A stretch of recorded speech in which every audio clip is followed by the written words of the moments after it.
Hello and welcome back to another episode of the Debatable Discussions podcast. You join us today for another exciting episode as we're with a very interesting guest. Today, we're really excited to be joined by Leigh Turner, who, as you might know from Instagram or TikTok or wherever else you're on social media, is a former ambassador of the UK in the Ukraine, in Austria, and as well as that, he was consul general in Istanbul, Turkey, director of the overseas territories. But we'll get into all of that as well. Leigh is also a writer and has recently published a book, Lessons in Diplomacy, that I highly recommend. In the next couple of days, there'll be a review of it on our website, but also do check out Leigh's website or his Instagram profile where he gives some insights from it and find whether that would be something you'd be interested in. Now, the first question I want to start with is sort of about your career and journey. And how did you actually end up joining the Foreign Office? And do you think your upbringing and growing up in Lesotho and Swaziland helped that respect? Certainly, yeah. I think for me, my father was a university professor and back in the 1950s. So this was just like 10 years after the Second World War, or even less than that. He and my mother wanted to make the world a better place. And one of the ways that they felt they could do that was to go off to northern Nigeria, to the Muslim part of Nigeria, where there was something called the Nigerian College of Arts and Technology. And so my father went to this place in Zaria to teach there. This was in 1951 or 52. My elder brother was actually born in Zaria, and then I was born a few years later. My mother came back to the UK to have me because the experience of having a child in Zaria was pretty tough. So anyway, so I was traveling even before I was born, spent 3 years in Nigeria, and then later 6 years in Lesotho, which you mentioned, Dan. By the time I came back to the UK in 1970, aged 12, I'd already spent 9 of my 12 years overseas. Although I then grew up in Manchester and went to Manchester Grammar School and to Cambridge, the idea of working all my life in the UK seemed kind of somehow not enough. And I liked the idea of being able to travel, to get under the skin of countries, to really understand different cultures and different places. This was all the kind of thing I wanted to do. But of course, I then applied in 1979 when I finished university, and I failed to get in. I didn't get into the diplomatic service. I went off and did 4 different jobs in Department of Transport, Property Services Agency, Department of Housing and Local Government, and then the Treasury, before I then reapplied for the Foreign Office. And this time I did get in. How did you find your experience working at the Foreign Commonwealth and now Development Office? Was it particularly rewarding, or was it perhaps in a difficult position with Britain's declining global influence in the late half of the 20th century? There's always a great debate about the Foreign Office building. If you read the book, there's actually a chapter about this. The fact that the building was put up, designed and erected in the 19th century at the peak of Britain's colonial period, like it or not. The empire stretched around the world, and the Foreign Office main building kind of reflects that. It used to be 4 different buildings that have been merged together. For instance, it used to be the Home Office, the Colonial Office, the India Office, and the Foreign Office, and they're now all one building. But it is grandiose in the way of many 19th century buildings in the centres of power in the UK and other countries. And it's full of politically incorrect art. I mean, to call it politically incorrect is a massive understatement. Pictures of kneeling black women presenting the wealth of their countries to naked white women sitting on rocks while ships sail away in the distance carrying booty. I mean, it's all pretty terrible. And so there is a question about the culture of the Foreign Office. And there was a lot of talk back in the 1950s of demolishing that building and moving the Foreign Office off to Elephant and Castle or Manchester or somewhere else so they didn't get ideas above their station.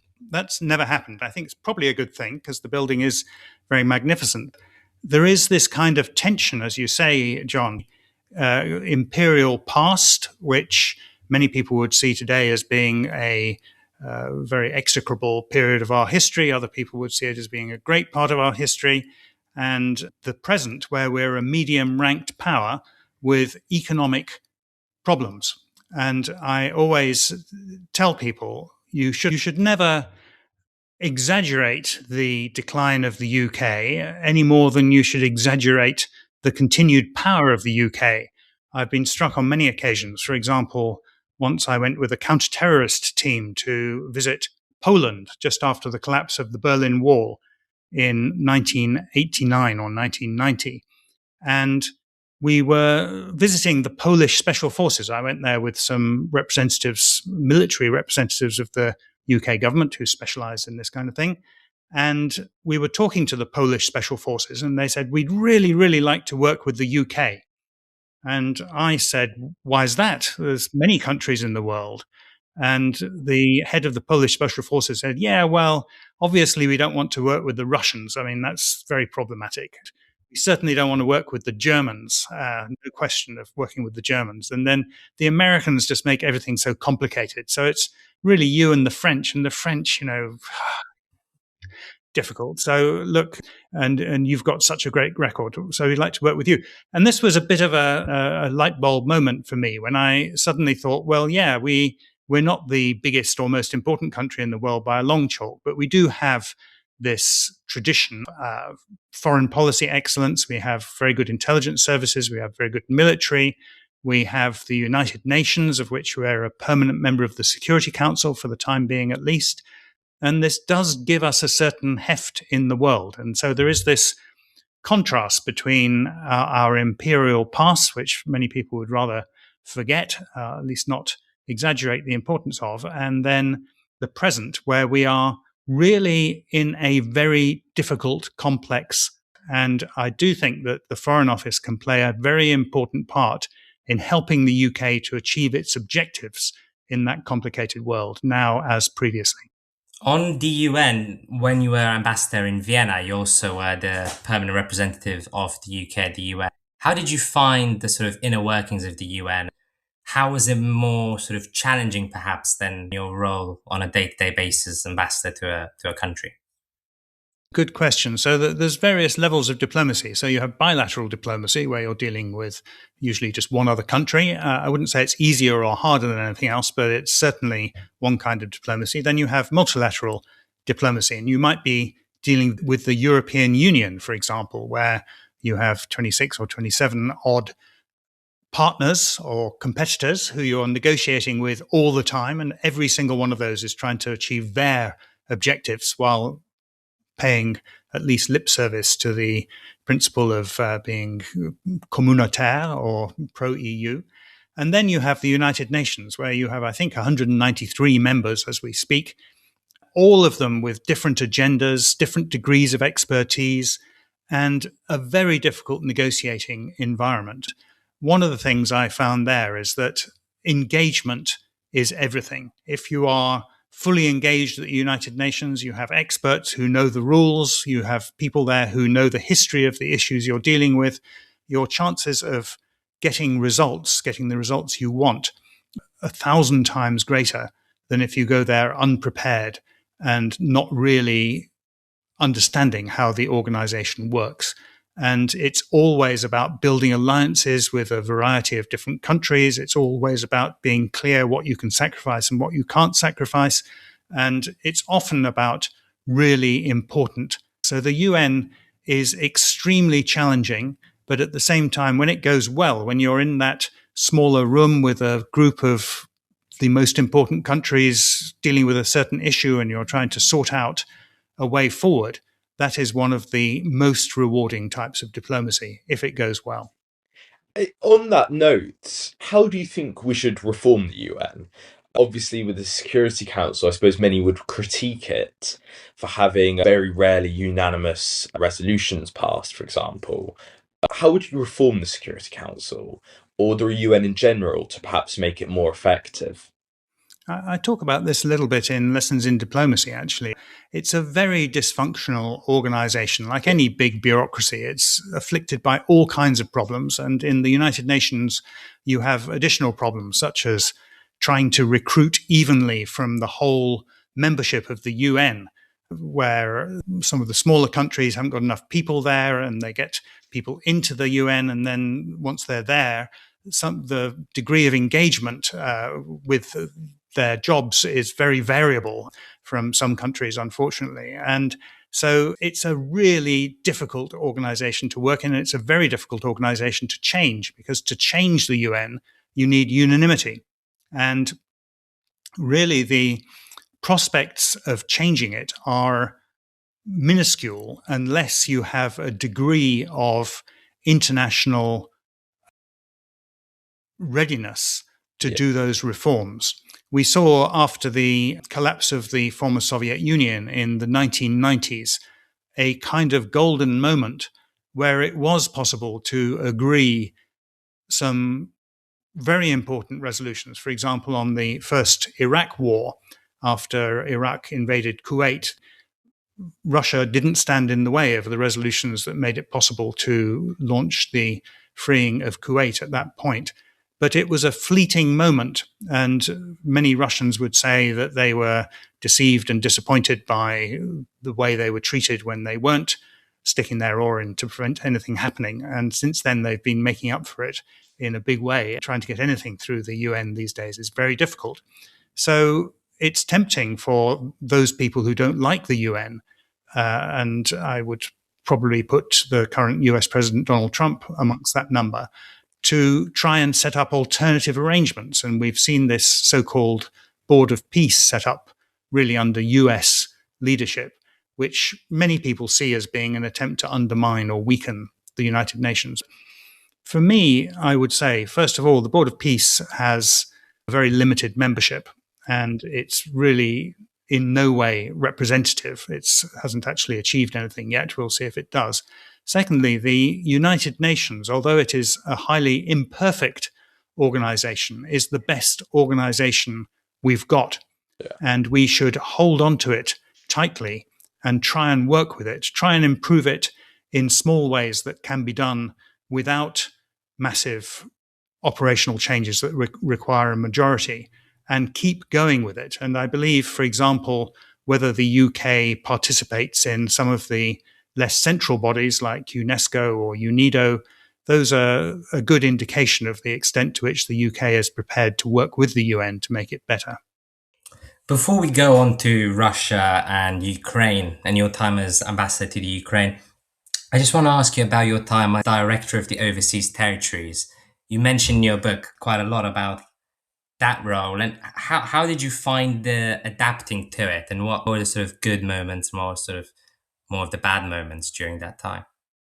The overseas territories are a very specialized niche corner of the Foreign Office. In fact, strictly speaking, Overseas Territories Directorate is all that remains of the Colonial Office. It's not, strictly speaking, foreign policy at all. So you're dealing with around a dozen overseas territories, populated overseas territories. There are a couple that don't have a population. You're trying to ensure that they are well governed in the interests of their populations. And the tension from dealing with the overseas territories consistently comes from the fact that the elected governments of the overseas territories often don't see eye to eye with the government in London as to how they should be running their territories. To give you an example, back in the 1990s and noughties, there was a dispute between London and some of the Caribbean overseas territories on whether homosexuality should be decriminalized. And London said it should be. Some of the overseas territories said, well, that's against our culture, that's against our history. And London forced it through, to much disquiet in those overseas territories. There will always be these great conflicts of interest between the OTs, as we call them, and London. But at the same time, none of them want to become independent, certainly not the Caribbean overseas territories, which could become independent tomorrow if they wanted to. Places like the Turks and Caicos Islands or Montserrat or Anguilla, the Cayman Islands that I mentioned, they could all become independent if they wish to, or Bermuda in the North Atlantic, but they don't want to. They see the balance of advantage as being in remaining overseas territories of the UK. And that can lead to a lot of sometimes politically very challenging, sometimes quite amusing relationships. I remember I mentioned in the book, for example, one occasion I went to see the premier of a certain overseas territory, and I was expecting to see just him. And when I went into the meeting room, I found he'd assembled the whole cabinet of this overseas territory. They were all sitting on the other side of the table in a kind of like somebody who was on trial. And I went and sat on my side of the table. We had our meeting. It was quite combative. And at the end, they suggested that we should take a group photograph. They all came round to my side of the table with their chairs, and we sat there for the group photograph. But it turned out that my chair, because it had been on the other side of the table, was higher than all the chairs of the head of government and the other ministers there. And so a comic period of raising and lowering chairs went on until the premier was definitely on the highest chair. And this kind of thing adds a bit of spice to life sometimes. As you mentioned there, Diane and Leigh, obviously a sort of an area of interest for you, I suppose a vested interest is Ukraine, having been ambassador. So I remember just when I joined secondary school 5 years ago of Diane, in that first year, the Russian invasion of Ukraine happened, which is so long ago, it feels like, but it's still such a pertinent and worrying issue, this war in Ukraine, which has been raging on now for over 4 years, which is extraordinary. How do you think the war will end? It's a question that perhaps is, I suppose, partly unanswerable, but really interesting, seeming that if we cast our minds back to 2022, most thought that Russia would quickly conquer Ukraine. However, it's been really far from that, in particular now with perhaps almost the tide turning towards Ukraine. So how do you think the war will end? I'm a bit of a pessimist about Russia's war with Ukraine, or as I call it, Putin's war on Ukraine, since I do feel that President Putin bears 99.9% of the responsibility for this war happening, as I explain in the book. And my pessimism comes from the fact that it's very difficult to see a landing zone for peace negotiations between the two sides. On the side of the Ukrainians, they don't want to hand over 1 square inch of Ukraine to Russia as a reward for Russia invading their peaceful neighbor. So they have not much motivation to reach a peace deal that involves ceding any land. On the other hand, for President Putin, who launched this war, first of all, in 2014 by invading Crimea and eastern Ukraine, and then later launching a full-scale invasion in 2022, if he declares peace, not having reached his self-proclaimed goals of occupying the 4 eastern regions of Ukraine, how will he explain that to the Russians, that he has sacrificed, on most estimates, between 1 and 1.5 million Russians killed and seriously wounded in the last 4 or 5 years? He would be toast. And the whole reason he invaded Ukraine was because he feared that democracy would come from Ukraine and make his position as an authoritarian, unelected leader in Russia more or less untenable, or unelected by any reasonable measure of democracy. It's difficult to see a landing zone. What I've been saying really since 2022, or since the first few weeks when it became clear that Russia had miscalculated in launching its 2022 offensive, is that a long drawn-out war seems the most likely outcome. And one side or the other could collapse. On the one hand, Ukraine has suffered enormously. They've had an exodus of people. They have enormous manpower shortages in their armed forces, and their economy is literally shot to pieces. On the other hand, Russia has become increasingly weakened as the war has gone on. Nobody, as you said, expected that Russia would not be able to defeat Ukraine, and yet they have stumbled and stumbled again and stumbled again. And the last 6 months, it's been clear that Ukraine has gained a considerably stronger military position than they had done up to that point. Unfortunately, that doesn't mean they're about to win. So what happens if neither side wins militarily? One is that one side or the other just loses the will to fight. And as I said, that could happen in Ukraine, but they do have home advantage. They have much higher motivation than the Russian forces. They're defending their homeland, and they've seen what happens to areas of Ukraine that get occupied by Russia. There's terrible evidence of atrocities. Meanwhile, on the Russian side, the soldiers don't really know what they're fighting for. They're being given lots of money to persuade them to go to the front.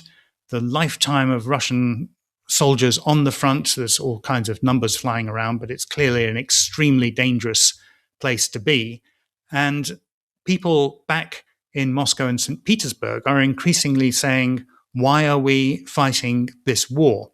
And President Putin has tried throughout the last 4+ years since launching this disastrous campaign back in February 2022, the full-scale invasion. He's been trying to insulate the people of St. Petersburg and Moscow, who really determine the future of Russia, those central cities, to insulate them from the effects of the war, not to have mobilization that involves young people going from there to fight, not having anything to disrupt their normal lives.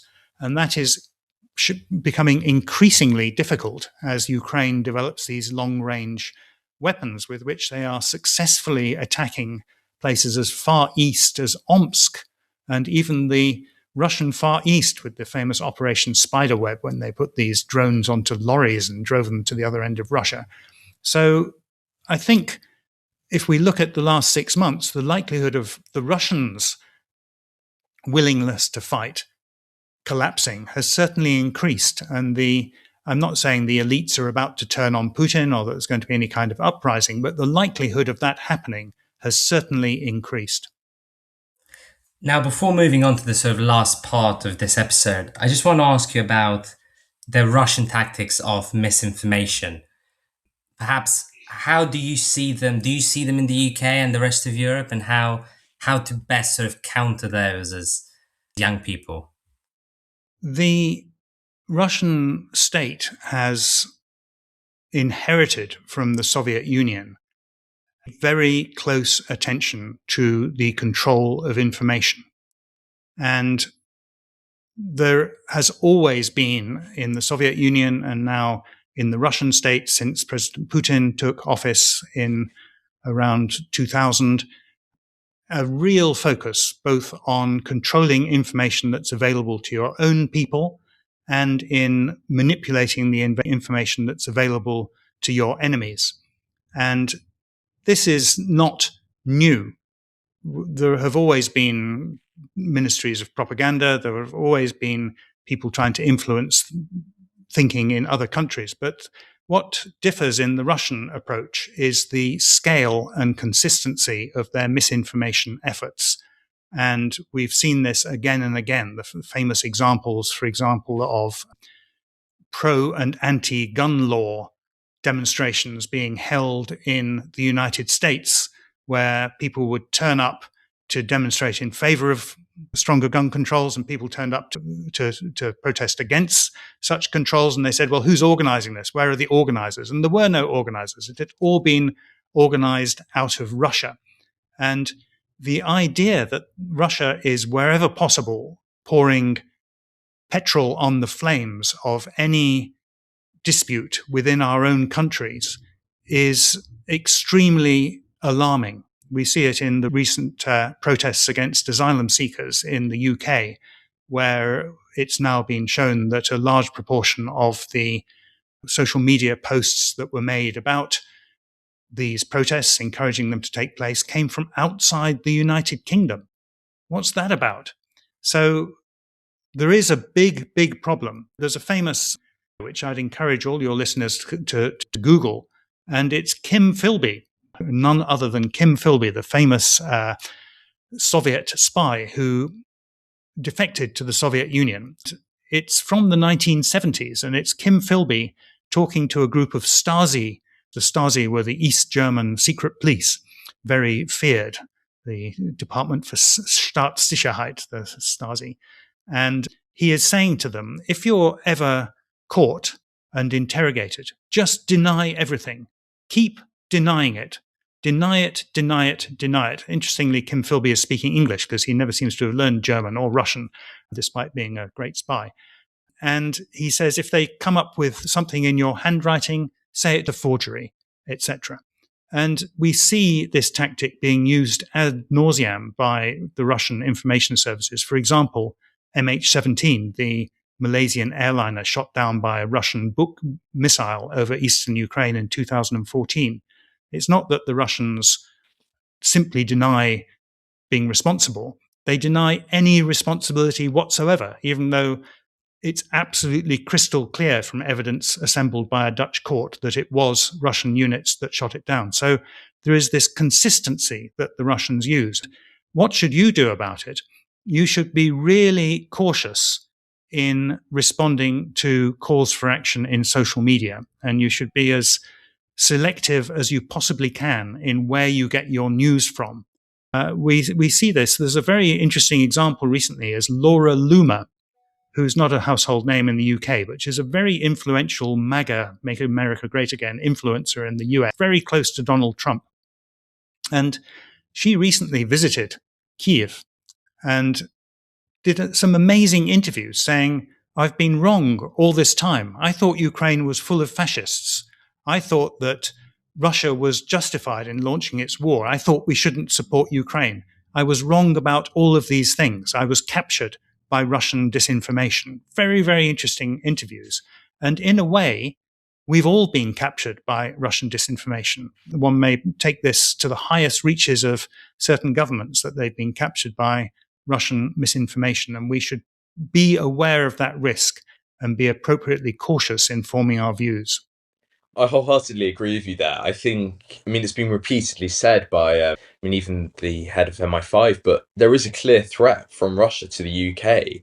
Not only, as you said, our political system, but our key national infrastructure is so vulnerable to Russia, to China, to hostile actors overseas. And an interesting question, which something I recently read about, is the influence that America, though, has across the world. In particular, American technology, with Donald Trump placing sanctions on even diplomatic leaders from, the International Court of Justice. He shuts down their email accounts. I didn't realize that, using American technology. What threat do you think America poses to the world? And actually, is it that different, do you think, to the Russian or Chinese threat? How are they different? So the US has, for decades or even longer, been one of the closest allies of the UK, having supported us and fought with us in 2 major world wars and many other conflicts. So they have a great history of standing by our side. At the same time, the US administration under President Donald Trump has made it a conscious policy to be unpredictable, to put the cat amongst the pigeons at every opportunity. We've seen this just this week with the US pulling out of long-held joint exercises with South Korea, and President Trump suddenly praising the North Korean leader as being a friend of his and a reliable partner. This is the same North Korea with whom he totally failed to negotiate a deal in his first presidency, and which has been supplying Russia with troops and weapons in order to attack Ukraine. It's that North Korea. And suddenly he comes up with this statement.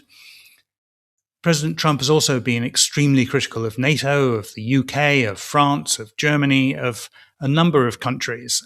It makes running foreign policy extremely difficult. I don't think that the US is threatening our values and our way of life at the moment in a military way, in the way that Russia perhaps would like to do. Although I would say that President Trump's comments about Greenland are extremely concerning. And if the US were to make good on these threats militarily to occupy Greenland, I think we'd really be in a new dark age, because we'd be in a very dangerous situation. But that hasn't happened yet. But I think the main call to action here is really that the countries of Europe need to step up their mutual military support, their structures, their support for NATO, to increase their spending, and in this way to make sure that those European NATO members, can defend themselves, and that includes defending Ukraine, without much American help. It would have been almost unthinkable to say this 5 or 10 years ago, but that's the situation we're in. And it's a very tough political ask for our political leaders, people like Andy Burnham or Macron or Friedrich Merz over there in Germany, to persuade taxpayers that with all the problems we've got, the best thing we can spend our hard-earned tax dollar on is beefing up our armed forces to deter Russia from advancing further into Ukraine or launching other adventures. But I do think it's pretty existential now, and we should indeed be doing that. And that's going to be one of the biggest political challenges of the months and years ahead. Yeah, I agree with you there. We've got this amazing history of the US, as you said, but Trump is unpredictable. Moving on now to sort of some more light-hearted questions from your book. One sort of episode that sort of got my attention was when the Austrian Prime Minister's right-hand man sort of said that you hosted every party in Vienna. What is your advice now that sort of we're out of school and people are going to start hosting more and more parties? What is your advice to hosting the best party possible? Well, I'm a big fan of parties. I do think that one of the keys to life, apart from having fun, of course, is to build up a good set of friends and connections. And that's true in private life as it is in work life. And in diplomacy, it's more important than ever. And I would hesitate to lay down rules for parties because everybody is different and everybody likes different kinds of parties. I've always noticed whenever I'm giving a party, my number one concern is the music. I spend hours making playlists, you remember playlists, and getting the music ready, making sure we've got plenty of numbers, and of course, making sure there's limitless alcohol has always been an important part of any party I've organized.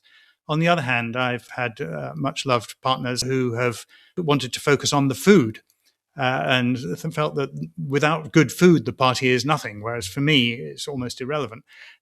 I think, and perhaps most important, I would say, is setting the date. I think up until you set the date, there is no party. Once you set the date for your party and get the invitations out, it's happening. And almost whatever you do, it's going to be great. So if you can set the date for your party, get it in everybody's diaries, then really you can't go wrong. And perhaps a final question then. Amidst the world undergoing this information revolution with AI, and as you mentioned there, these unpredictable state actors, what is your advice to young people in the world of today? I think finding trusted information sources is going to get harder and harder. I've actually just written a novel, which unfortunately I haven't managed to sell yet, called The Rage Farm, where countries use AI to manufacture disinformation campaigns, which are so overwhelmingly powerful that you can more or less flick a switch and trigger a revolution in a country of your choice.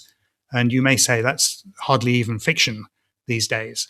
But I think young people, I of course, as a not so young person, I could speak for hours on this subject, but young people need, above all, to know where they're going, to have clear goals and go for them, and not to be put off by the kind of nihilistic post-COVID sense that it's all too difficult and whatever we do makes no difference. I mean, this is balls.